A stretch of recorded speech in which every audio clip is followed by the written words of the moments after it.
जिस क्षेत्र से आते हैं वहाँ मांस मदिरे का सेवन स्वाभाविक होता था। इससे माता पिता और जो पारिवारिक जनता करते थे। आपका सत्संग सुन के सबने छोड़ दिया। महाराज जी, जब से मैंने आपके नरकों का वर्णन सुना है तो मुझे अपने परिवार माता पिता के लिए बहुत डर लग रहा है। महाराज जी, ऐसे में वो क्या करें और मैं क्या करूं कि अभी सुधर जाए? नाम जप, नाम जप।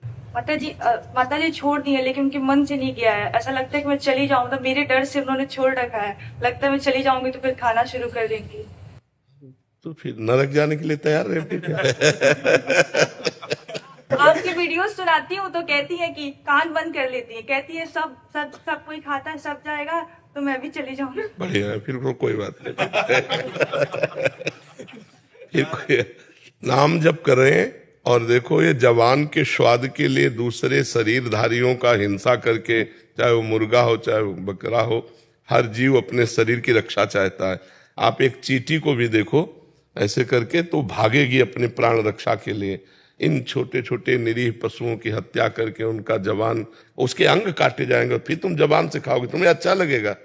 कैसी माँ हो, कैसा तुम्हारा हृदय है, इन तुम दूसरे जीवों के शरीरों की हत्या करके उसके मांस खाने के लिए तुम राजी हो? जैसे बोल दीजिए छोड़। तो ये सुना ना, अपनी माँ को सुना ना।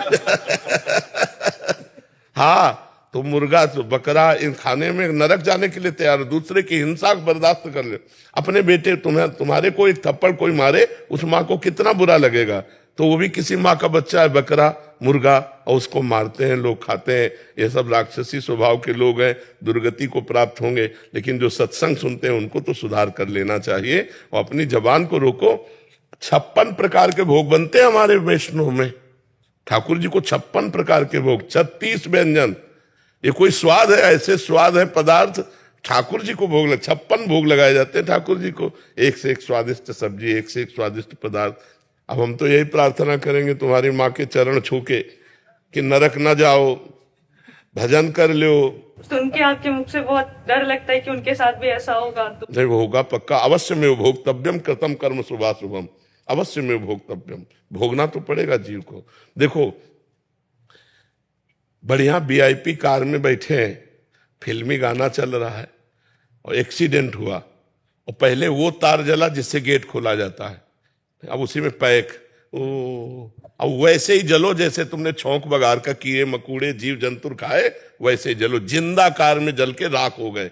अवश्य में भोक्तव्यम कृतम कर्म शुभाशुभम। हम इसीलिए मजाक नहीं करते, हम इसीलिए कहते डरो। अवश्य में भोक्तव्यम कृतम कर्म शुभाशुभम। जीव को अपने कर्म का भोग भोगो, इसलिए डरो। किसी जीव को कष्ट मत दो। यदि किसी जीव को कष्ट दोगे तो तुम्हें भोगना पड़ेगा। ब्रह्मचारी प्रणव जी, रामकृष्ण मिशन, कोलकाता से। राधे राधे महाराज जी, शत शत नमन गुरुदेव। महाराज जी, हमारी रहनी साधु की है, परंतु व्याकुलता अच्छी लगती है। व्याकुलता पाने की चाहत अच्छी लगती है। क्या ये स्थिति सही है? भगवान को पाने से ज्यादा उनकी व्याकुलता अच्छी लगती है। क्या ये स्थिति सही है? भगवान के विरह में रोना, तड़पना, ये विशेष पावन हृदय में ऐसी आकांक्षा होती है। जो विशेष पावन हृदय होता है उसे भगवान के विषय में चिंतन करके रोना अच्छा लगता है, तड़पना अच्छा लगता है। उसको साधन प्रिय होता है, साध्य से ज्यादा साधन प्रिय होता है। और जिसको साध्य से ज्यादा साधन प्रिय होता है वही सिद्ध पुरुष होता है। जैसे नाम, हमें भगवान नहीं चाहिए, हमें भगवान का नाम इतना प्रिय लगे कि उसके बिना हम एक क्षण जी न सके। प्रतिपल नाम, भगवान का चिंतन। कभी हमारा हृदय तृप्ति का अनुभव न करे, भगवान के चिंतन में अतृप्त रहे, व्याकुलता पूर्वक चिंतन होता रहे। अगर कहीं एक पल के लिए भी चिंतन छूटे तो तद विस्मरणेन परम व्याकुलते थे। उनका विस्मरण असहनीय हो जाए।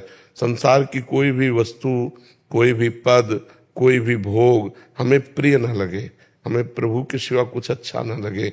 नहीं खान पान ते भावे है, नहीं कोमल वसन सुहावे है, सब विषय लगे ते खारा है, हरियासिक का मग्न आ रहा है। एकमात्र भगवान के प्रेम में तड़पना। पर यह तभी होगा जब अनन्य चिंतन होगा, अन्य कोई चिंतन न हो, एकमात्र भगवान का चिंतन हो। सब कार्य करते हुए भी अनासक्त, सबसे मिलते हुए भी निरपेक्ष, किसी से कोई अपेक्षा नहीं, और निरंतर भगवान में स्थिति बनी रहे तो व्याकुलता अपने आप आ जाती है। जिसका हम रात दिन चिंतन करते हैं, उसको देखा नहीं तो कैसे जिए। दरस बिन दूखन लागे नैन। जब हमारे को रात्रि में नींद न पड़े, पूरी रात हो गई नाम जप करते हुए, सुबह हुआ फिर पूरा नाम में डूबा हुआ, दिनचर्या कर रहा है लेकिन उसको शुद्ध नहीं है। कब क्या करना है, बस वही मांग हृदय में, वही मांग, और भजन और भजन, प्रभु से मिलन की चाह, व्याकुलता, रुदन, तड़पना, ये महाभागवतों की स्थिति है। तो जब हृदय पवित्र होने लगता है तो यही अच्छा लगने लगता है। फिर और कछो न सुहाए तिनको, जुगल सेवा सुख पगी। और कुछ अच्छा है, जब तक और कुछ अच्छा लगता है तब तक लड़ाई लड़नी होती साधक को। जब और कुछ अच्छा नहीं लगता तो स्वाभाविक, जैसे विषयी पुरुष का मन विषय में जाता है, ऐसे भक्त का चित्त भगवान में जाता है, उसे कुछ अच्छा नहीं लगता, क्योंकि कुछ अच्छा है ही नहीं। सत्य मानो यहाँ कुछ अच्छा नहीं, केवल माया का भ्रम है। रुपया, पैसा, मकान, स्त्री, पुत्र, पति, परिवार, वही सच्चिदानंद भगवान बना हुआ है, उसको हम समझ नहीं पा रहे और भ्रमात्मक भाव से है। तो यहाँ जो सत्य लग रहा है, प्रिय लग रहा है, वही भगवान से विमुखता है। जब यहाँ कुछ सत्य ना लगे, ब्रह्म सत्यम जगन मिथ्या, जब ये बात अंदर बैठ जाए अंदर, कि जैसे नकली नोट उठाने की हमारी इच्छा नहीं होगी, ऐसे ही हमको संसार ये नकली नोट की तरह लगे। असली तो भगवान है, और उन्हीं में चित्त रमे।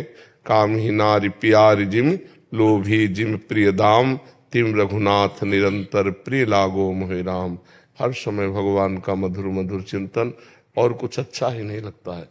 ये दशा तभी आएगी जब निरंतर अव्यावृत भजनात् तन्मयाहा। देवर्षि नारद जी कहते तन्मय स्थिति भगवान में। वो बैठा है तो भगवान में, खड़ा है तो भगवान में, चल रहा है तो भगवान में, क्रियारत है तो भगवान में, क्रिया रहित है तो भगवान में। वो हर समय भगवदाकार वृत्ति। तब फिर ये आखिरी स्थिति है रुदन, भगवान के लिए तड़प तड़प करके एक एक मिनट व्यतीत करना, रोना, आ भर कर पुकारना, हे कृष्ण प्यारे कब तक ऐसे जिए।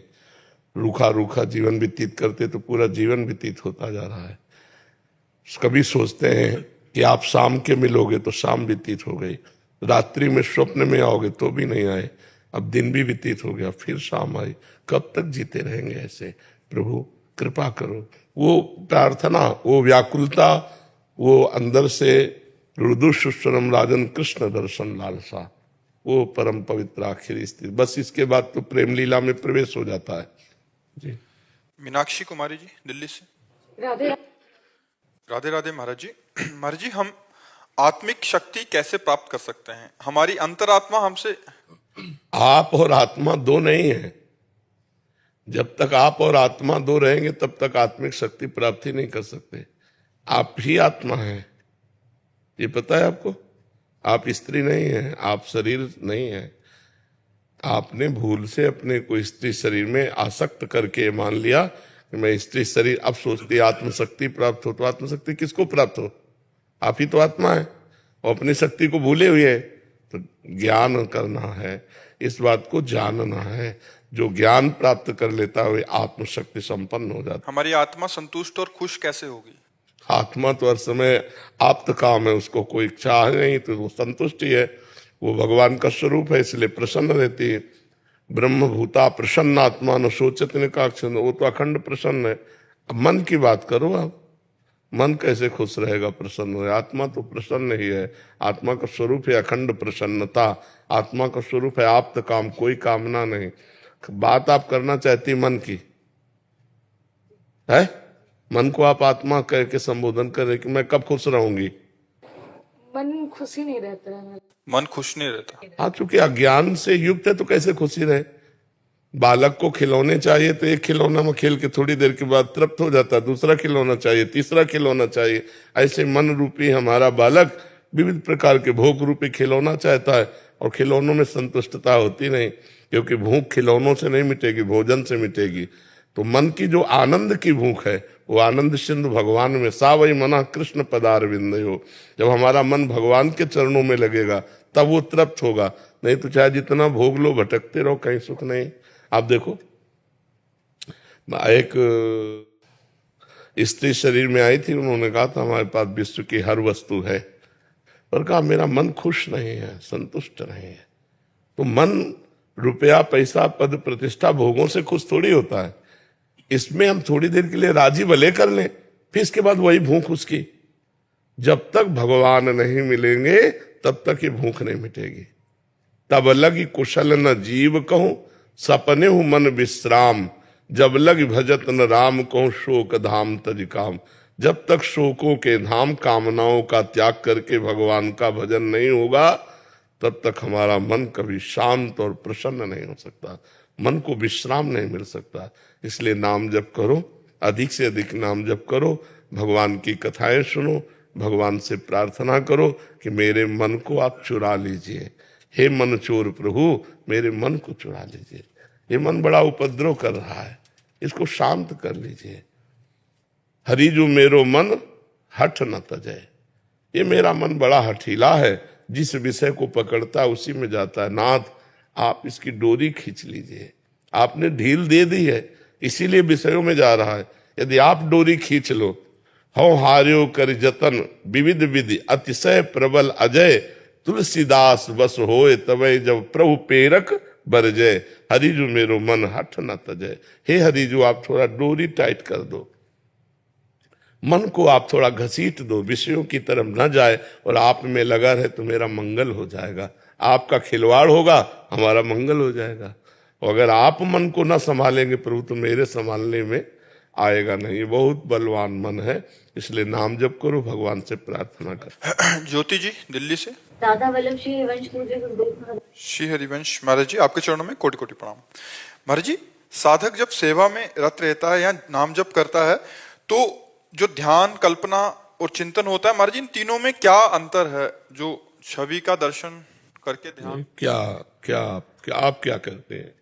गुरुदेव भगवान, जैसे हम कभी सेवा में रत रहते हैं तो कभी जैसे श्री जी की हमें अब ध्यान के योग्य तो है नहीं उतना कि हम कर पाए, पर जो जैसे करते समय मन में ही आता है कि जैसे वो जो आ रहा है कि कुछ दिख रहे हैं वो थोड़ा थोड़ा, लेकिन वो ना तो अच्छे से समझ आ रहा है, मतलब हाँ ठीक है, ठीक। उसे कल्पना नहीं कहते, उसे भावना कहते हैं। और जितना हमारा भजन होता है, जितना पवित्र हृदय होता है, वैसी भावनात्मक झांकी बनती है। वो अभी सत्य नहीं है, अभी वो संपूर्ण सत्य का दर्शन नहीं है, वो हमारी भावनात्मक झांकी है। हमारी पवित्रता के सामर्थ्य के अनुसार वो आ रहे हैं। संपूर्ण सत्य स्वरूप तो जब प्रकाशित होगा तो बेहोश हो जाओगी। तुम्हारी क्षमता नहीं कि उस रूप का दर्शन करके हम सहन कर जाए। बड़े बड़े महापुरुष विकल हो गए, जिनका हृदय प्रेम को सहने के लिए वज्र के समान है, वो विकल हो गए, मूर्छित हो गए। जिस समय प्यारी जू का रूप और प्यारे जू का रूप, तो बड़े बड़े परमहंस विचलित हो गए उनके रूप को देखकर। हमारे आपके हृदय की क्षमता क्या, थोड़ी वस्तुओं में खुश हो जाने वाला, थोड़ी वस्तुओं की हानि में दुखी हो जाने वाला हृदय क्षमता शून्य है।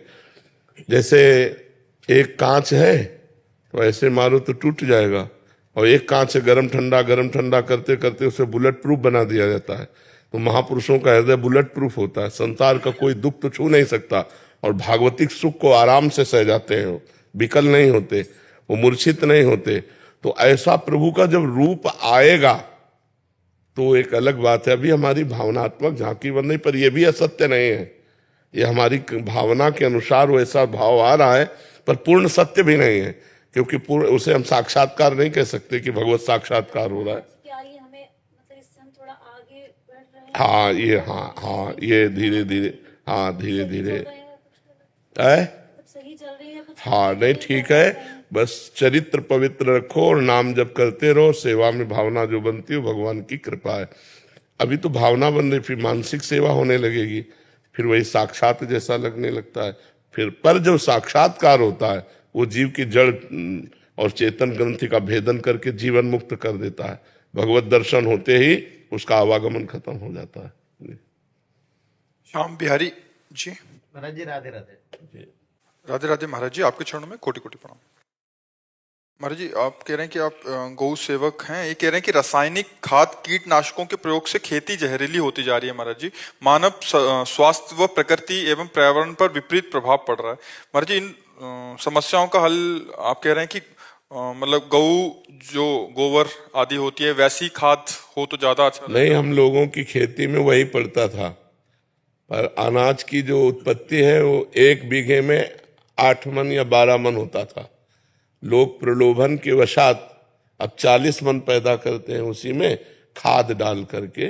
ये जो खाद है ये ऊर्जा शक्ति नष्ट करती है, जो उपजाऊ भूमि की ऊर्जा शक्ति है वो नष्ट हो जाती है, भूमि में ऊसरपन आने लगता है इस खाद से, और जो अन्न है वो जहरीला हो जाता है उसके। अब देखो नए नए जवान लोगों के हार्ट अटैक हो रहे हैं, जवान लोगों के ब्लड प्रेशर हाई लो हो रहे हैं, जवान लोगों में नाना प्रकार की रोग। तो इसका कारण ही हमारा अन्न ही है, बड़े केमिकल छिड़के जाते हैं और ये जो खाद आदि डाली जाती है ये बहुत नुकसानप्रद है। वो 12 मन बीघे में जो अन्न होता था उसकी रोटी ऐसी होती थी, आप ऐसे ही खाते चले जाओ, मीठी रोटी और स्वास्थ्यवर्धक। अब तो घास फूस की तरह हो गया है, 40-40, 50-50 मन अन्न 1 बीघे में पैदा हो रहा है, वो उर्वरक डाल करके उसको शक्तिहीन कर रहे हैं।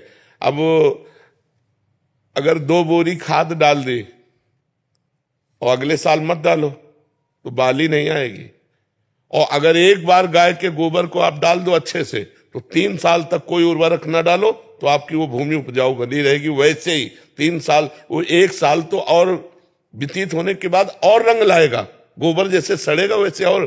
पर अब कोई गाय पालना मंजूर नहीं कर रहा क्योंकि उसे रुपया चाहिए, अधिक रुपया चाहिए। तो अमेरिकन या भैंस यही पाल रहे। अपनी देसी गाय जो है 2 लीटर, 4 लीटर, 5 लीटर, मुझे लगता है इससे ज्यादा तो देसी गाय दूध देती नहीं। महाराज जी, मैं खुद किसान हूँ, मेरा ऊसर खेत था, घास का एक तिनका नहीं था। गाय पाली, गौमूत्र के लिए पक्का बनाया, मूत्र इकट्ठा किया, गोबर गैस लगाया, गोबर गैस की स्लरी डाली और गौमूत्र डाला, तो आज रासायनिक खेती से ज्यादा पैदावार हो रही है। और पूरे देश में 40 लाख से ज्यादा किसान हैं जो रासायनिक खेती से ज्यादा पैदावार कर रहे हैं, और उसमें जीवामृत बनाते हैं जो 3 दिन में बन जाता है गोबर गौमूत्र का। तो जो गोमय बस्ती लक्ष्मी कहा गया है वो इसमें है। और एक साथ 100 तरह की फसलें लेना, तो वर्षा हो चाहे अतिवृष्टि हो चाहे ओलावृष्टि हो, फिर भी 25-50 तरह की चीजें लगी रहेंगी तो किसान का नुकसान नहीं होगा। जो प्राकृतिक आपदाएं आती थी तो किसान पर मतलब नष्ट हो जाता था। अब वो स्थिति महाराज जी नहीं है। आपके माध्यम से हम चाहते हैं कि नहीं, इस बात में हम भी राजी हैं, इससे हमारी समाज में थोड़ा अन्न भले कम हो। महाराज जी इसमें ज्यादा पैदावार हो रही, लोगों को जानकारी नहीं है भाई। अच्छा, हाँ, हम लोग जो लोग आधारित खेती कर रहे हैं वो एक साथ साल भर में 100 तरह की चीजें पैदा कर रहे हैं, तो टोटल प्रोडक्शन जो है केमिकल फार्मिंग से ज्यादा आ रहा है, लागत कम हो रही है और महंगा बिक रहा है। और खेती सुरक्षित है, खेती सुरक्षित और आने वाली पीढ़ियां सुरक्षित। बिल्कुल बिल्कुल। महाराज जी केवल 25% लगता है, हाँ, इसमें पानी बहुत कम लगता है। रासायनिक खेती में ज्यादा पानी लग रहा है, खेती की लागत बढ़ रही, केमिकल पे सब्सिडी बढ़ रही। तो महाराज जी आपका, और सबसे ज्यादा है कि अन्न भी सैला हो रहा है, अन्न विषैला, और वही हमें खाना है। तो ये बात तो है, हमारी भी प्रार्थना है सबसे कि अधिक से अधिक गौ पाली जाए, अधिक से अधिक गोबर के द्वारा खेती की जाए, जहां तक हो सके खाद ना डालो, फिर अन्न जो है वो स्वस्थ रखेगा आपको। और आजकल दूध भी जितना है वो पावरहीन हो रहा है। अपनी गाय का, जो देसी गाय का आप दूध दूह के रख दो तो देखोगे उसमें स्वर्णिम आभा आएगी। महाराज जी वो स्वर्ण क्षार होता है उसमें। हाँ, वो अन्य दूधों में नहीं आएगी। गाय के दूध, और गाय का दूध पीने वाला स्फूर्ति वाला होगा। तो ये तो बहुत सुंदर है। हमारे धर्म माता है, जैसे वेद माता गायत्री है ना, ऐसे धर्म माता गौ है। उसके गोबर में उसके ऐसे परमाणु पाए गए जो भागवतिक है, सतोगुणी है। जहां गाय के गोबर से लीप दिया जाए वहां लक्ष्मी का वास माना जाता है, ऐसा शास्त्रों में वर्णन होता है। और गौमूत्र से तो पंचगव्य बनते हैं, गाय का गोबर, गाय का दूध, गाय का दही, गाय का घी, गाय का मूत्र।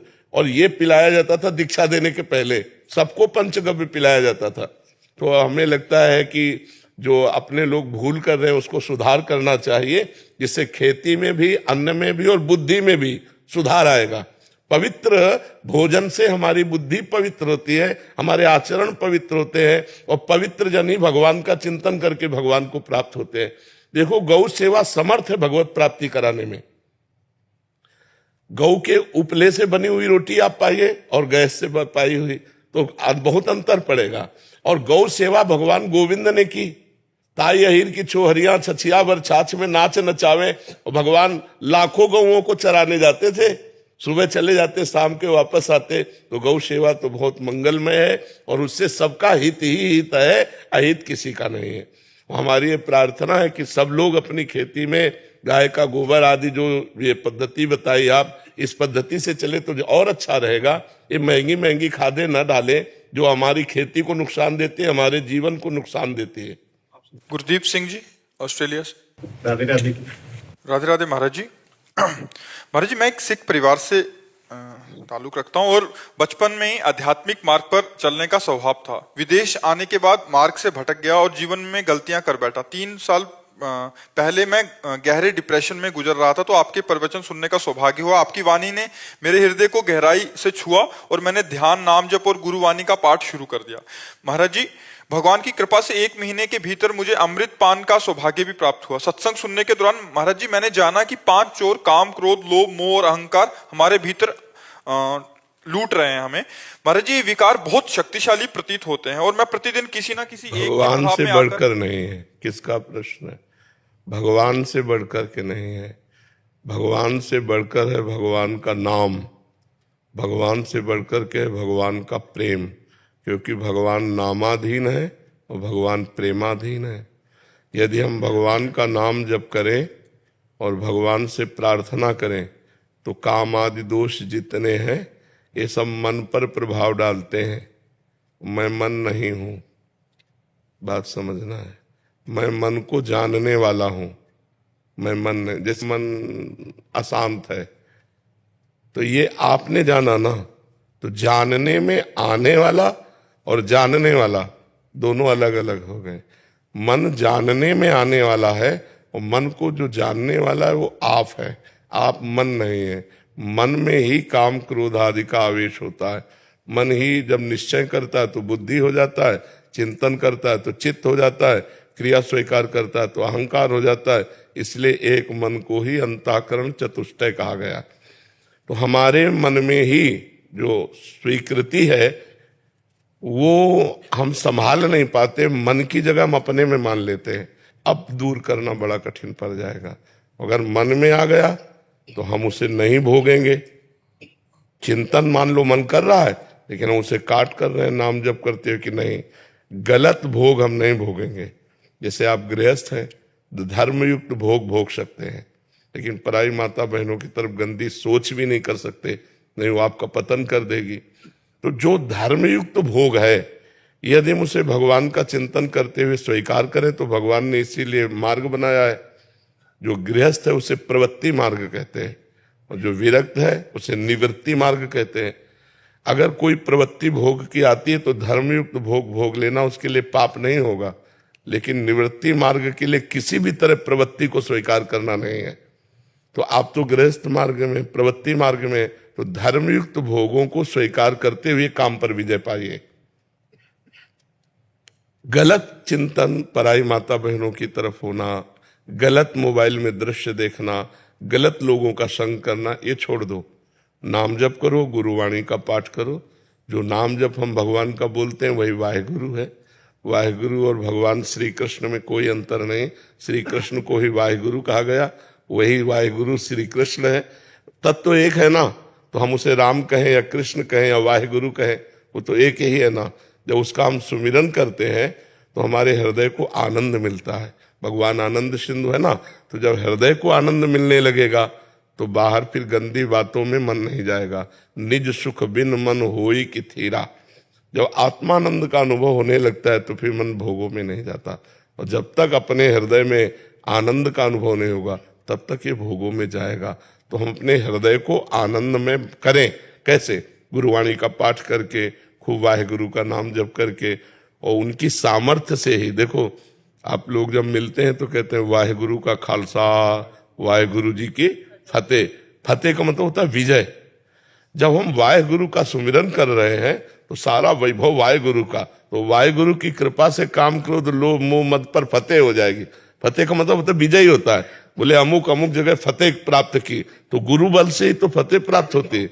वाहेगुरु का खालसा, वाहेगुरु की फतेह। तो गुरु के चरणों का आश्रय लेकर जब हम भजन करते हैं तो काम क्रोध पर फतेह प्राप्त कर लेते हैं। बिना काम क्रोध पर विजय प्राप्त किए भगवत साक्षात्कार नहीं होता। काम क्रोध मद मान न मोहा, लोभ न क्षोभ राग नहीं द्रोहा, जिनके कपट दम्भ नहीं माया, तिनके हृदय बसोहु रघुराया। भगवान उसी के हृदय में प्रकाशित होते हैं, है सबके हृदय में, लेकिन प्रकाशित उसी के हृदय में होते हैं जहां काम क्रोध मद मान न मोहा, जहां अहंकार नहीं, मोह नहीं, जहां काम नहीं, जहां क्रोध नहीं, जहां लोभ नहीं, वहीं भगवान प्रकट हो जाते हैं। तो खूब नाम जप करो और भगवान से प्रार्थना करो। कुलदीप जी। जी राम सर। राधे राधे महाराज जी। महाराज जी, मैं अपने परिवार और बच्चों की जिम्मेदारियों के कारण, काम के कारण एक नियमित समय पर सुबह बैठकर प्रार्थना और भक्ति करने में असमर्थ रहती हूँ। अक्सर मैं नहीं, ऐसा हमने कभी किसी को आदेश नहीं किया कि आप एक नियमित समय में भजन कीजिए। ये विरक्त साधक के लिए है। गृहस्थ साधक के लिए तो हमने यही कहा है कि आप सुबह उठे हो, आपका पति ऑफिस जा रहा है, तो आप रसोई तैयार करो, अपने पति में भगवान का भाव करो और उसको भोजन पाओ, क्योंकि वो बेचारा 8-10 घंटे के लिए बाहर जा रहा है। अब आप अपनी पूजा विस्तार करके बैठ जाओ, उसका टिफिन नहीं तैयार, उसका भोजन नहीं तैयार, बच्चों के लिए स्कूल जाना है वो तैयार नहीं। तो गृहस्थी में ऐसी बात नहीं। गृहस्थी में रसोई बना रहे, राधा राधा राधा, झाड़ू लगा रहे, राधा राधा राधा, जो काम कर रहे हैं भगवान का नाम लेते हुए करो और पहले अपने परिवार की सेवा करो। गृहस्थी में सबसे बड़ी पूजा है अपने परिवार की सेवा करना। मूर्ति विराजमान करके पूजा कर रहे हैं और साक्षात जो भोग लगाने के लिए उनको हम ऐसे परेशान करें नहीं। पति कह रहा पानी लाओ, बोले शंकर जी में चढ़ाया हुए, पहले पति रूप शंकर जी का त्याग करे तो वहां शंकर जी कोई जल थोड़ी लेने वाले। ऐसे ही भाव से अपने परिवार की पूजा करो। पुत्र में भगवान, पति में भगवान, सास ससुर में भगवान, और कहीं मंदिर जाओ चाहे ना जाओ, अपने घर में ही मंदिर है, घर में ही प्रभु विराजमान। काहू सो कहां जहां प्रभु ना है। अच्छा, घर में अपमान करो पति का, सास ससुर का, और शंकर जी में जाके 2 लीटर दूध चढ़ा दो तो प्रसन्न होने वाले नहीं, क्योंकि शंकर जी की बनाई हुई मर्यादा है। जो गृहस्थ है वो भगवान के द्वारा ही बनाई हुई मर्यादा है। आप उस मर्यादा का खंडन करेंगे और बाद में भगवान को घी का दीपक दिखाए तो उससे प्रसन्न होने वाले नहीं। महाराज जी, जैसा आप कहते हैं कि भजन प्रारब्ध में नहीं होता है, तो महाराज जी फिर उस हिसाब से तो संत जनों की कुंडली खाली होती है। महाराज जी, संत जनों के तो जीवन ही भजन होता है, उनकी कुंडली खाली होती है। महाराज जी, तो उनका भजन थोड़ी लिखा था कि जन्म लेकर भजन करेगा। भगवान की विशेष कृपा से देखो, गृह कारज ना, गोस्वामी जी लिख रहे हैं, गृह कारज नाना जंजाला, ते अति दुर्गम शैल विशाला, इहि सर आवत अति कठिनाई, राम कृपा बिनु आई न जाई। भगवान की कृपा के बिना मनुष्य शरीर नहीं मिलता, भगवान की कृपा के बिना भजन मार्ग नहीं मिलता, भगवान की कृपा के बिना भजन नहीं बनता, भगवान की कृपा के बिना भगवत साक्षात्कार नहीं होता। ये प्रारब्ध से नहीं है। प्रारब्ध में शुभ और अशुभ 2 ही कर्म होते हैं। प्रारब्ध में ये नहीं होता कि भजन करके भगवत प्राप्त हो जाएगा। फिर तो क्या है, फिर परेशानी क्या है। जैसे प्रारब्ध में हमें दुख भोगना है तो हम चाहते हैं क्या दुख आवे, अपने आप आके भोग लेना होता है, ऐसे सुख आ जाता है। लेकिन भगवान प्रारब्ध से तो नहीं मिलते, भगवान भजन से मिलते हैं। और भजन प्रारब्ध में नहीं लिखा, ये इस जन्म में करना पड़ेगा। ये तो मनुष्य देह हमारे कर्म से थोड़ी मिला है, भगवान की कृपा से मिला है। मानो देह बड़े भाग मानुष तन पावा, सुर दुर्लभ सदग्रंथन गावा, कबहू का करि करुणा नर देही, देत ईस बिनु हेत सनेही। बिना हेत प्यार करने वाले भगवान ने मनुष्य शरीर दिया। भगवान ने भजन का मार्ग, सबको भजन का मार्ग। जैसे आप लाखों लोग सुन रहे यूट्यूब में, लेकिन इसको धारण कौन करेगा? जो धारण करेगा वो भगवान को प्राप्त हो जाएगा।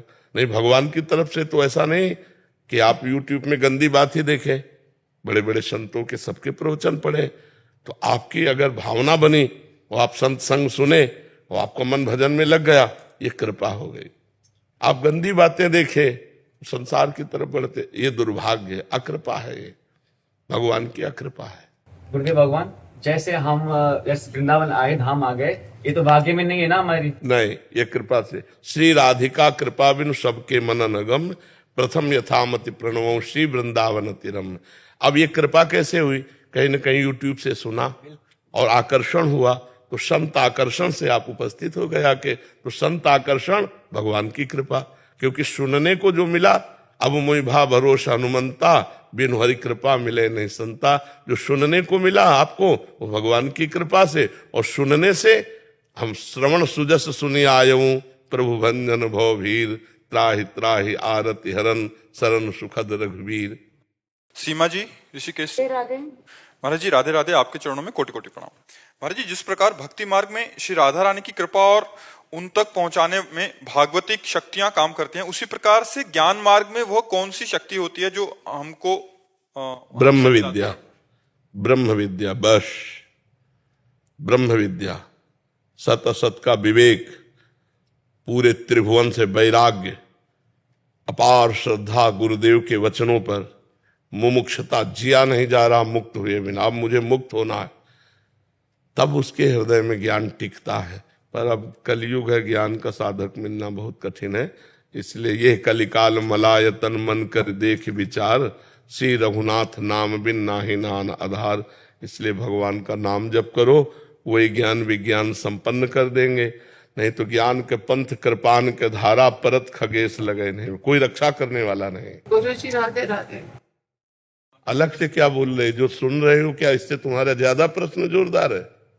जो सुन रहे हो उसे अपने जीवन में उतारो। सबके ये थोड़ी कि कोई सबके प्रश्नों का उत्तर, अगर किसी एक के प्रश्न का उत्तर हो रहा तो ध्यान से सुनो, तुम्हारा नहीं है क्या?